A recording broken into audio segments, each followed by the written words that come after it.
For doing transfer printing process, it is necessary to place white primer on surface of the material. All patterns can perfectly presented only on the white surface. As for the requirement of the white surface, it is not has the primer of the bottles no go through and the surface isplay. After finishing the white primer process, you will come to the sanding embossing technology. Through the inert coater, the desired patterns can be transferred to the surface of the material. And then the roller coater to place adhesive primer and embossed top coat. Through embossing technology, we can achieve a sense of concave curves on the surface of the board.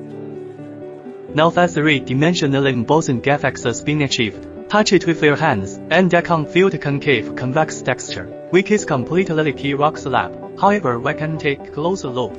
There are still some bright spots at the bottom, so who can cover those bright spots? We just need to do a warm up coat process to cover the bright spots. Up to now, our process has been completely finished. In fact, what we are doing is imitation rock slab effect. For pattern processing, in addition to the roller printing, there is also sand printing and transfer printing. However, if I want to produce in linen reduce costs, we still recommend the tools of transfer printing sand embossing process, which is more suitable for industrial production.